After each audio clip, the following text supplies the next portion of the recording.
What is null safety? In that, null safety ensures that your variables cannot be null unless you explicitly allow it. This feature prevents non-reference errors, one of the most common bugs in programming. By making null safety a core part of that, your code becomes safer and more predictable. Now let's look at the basics of null safety. By default, variables in that cannot hold a non-value. You have to explicitly declare a variable as nullable if it should hold null. Now let's look at an example. We have int and then we have age. If I come here now and I put null here, if I run my code now, you're going to see that I'm going to get an error. You can see I have this error which says value null can't be assigned to a variable of type integer because it isn't nullable. So in order to make this nullable, all I need to simply do is to add question mark here, and then this becomes a nullable variable. So in that, we have two types of variables. We have the non-nullable variable, which does not allow null value, and then we have nullable value, which allow variables to hold null. So we use question mark after its type, just like I just did now. So I can, another way to do this is that we can just remove this null here. Then we have this. So we can do the same thing for string. I can add and say name. And also we can do for double and say CGP A. And then we can do for bool, say is boy. And yeah. So one thing I also want you to note is that null is not the same thing as 0, and then null is not the same thing as empty strings. Null simply means null. Now let's talk about null-aware operators. That provides special operators to handle nullable value gracefully. The first one is null coalescing operator, which is this. What do we do with this? This provides a default value if the variable is none. And let's look at an example. So we have string, which is nullable, and then we have name, which value is null, and then let's print, say name. So if the value of name is null, let's print something else. So we can say this, then you can have no name provided. And let's have this, and let's run this. So you can see we have on our debug console, no name provided. The next one is null-aware assignment. And what do we use this for? It assigns a value to a variable only if it is null. Let's look at an example. So we have a nullable string here. The name has a null value.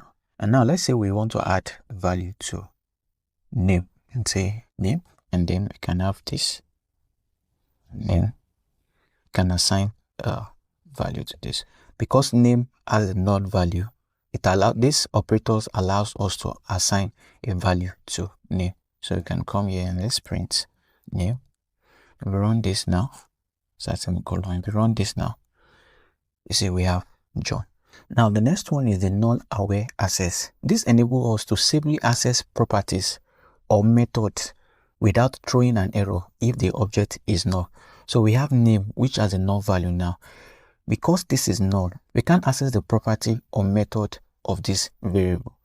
But because of this operator, we won't be getting an error when we try to access the method or properties of this variable. So let's look at this. We have print, and then say name, and then we have this dot length.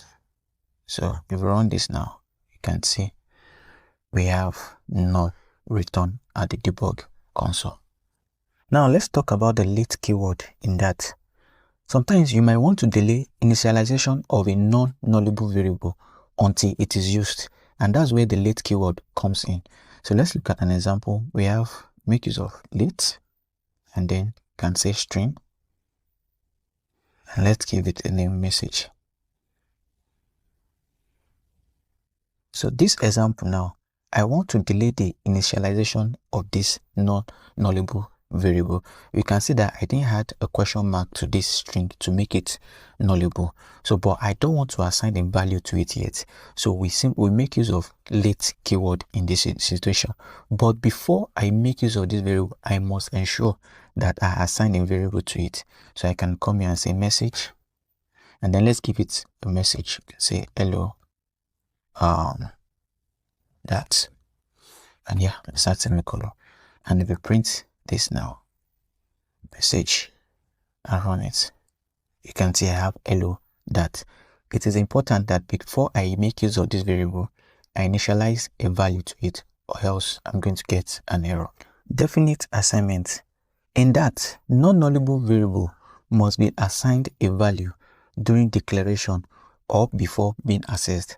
Let's look at an example. We have int and then h. Now, initially, I'm not assigning a value to this variable, but before I make use of it, I must assign a value to it. And say, let's check it now. Print. Let's run this. And we have 30.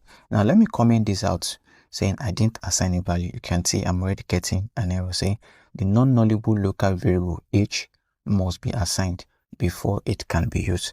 So this is not a nullable variable. So you have to assign a value to it before you can use it, unlike nullable. So if I make this nullable now, you can see I'm no longer getting an error. But if I run this, I'm going to get null here, unless you make use of a null operator, like the null coalescing operator. Now let's talk about sound null safety in that. Sound null safety in that ensures that your code is null safe at compile time.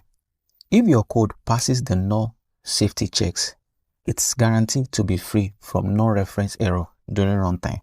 And now let's look at example of null safety in compile time. So let's say I have an integer which is nullable, and then I give it a number as a variable name. And now let's say I want to print, and then let's add an integer to this number, say +5. Now you can see that I have an error here saying the operator addition cannot be unconditionally invoked because the receiver can be null. This is a compile time error as a result of null safety. So here is an example of how that prevents null error. So if I run this without doing anything, I'm going to get, you can see I'm having error exists in your project. So if I still insist on running it, I'm going to get an error here. So you can say I have a runtime error which says operator addition cannot be called on integer nullable because it is potentially null. So another thing I can do is that I can come here and then I can add an exclamation mark here saying that I know what I'm actually doing. The value of number is going to change. So we do this when you're fetching data from API and you're sure that it's going to finally get a data. Today, we've explored null safety in that, from understanding nullable and non-nullable variable to working with null-aware operators. With null safety, you can write cleaner, safer, and more reliable code. Don't forget to experiment with this concept in your project. If you found this tutorial helpful, give it a like, share, and subscribe for more Dart content. See you in the next one.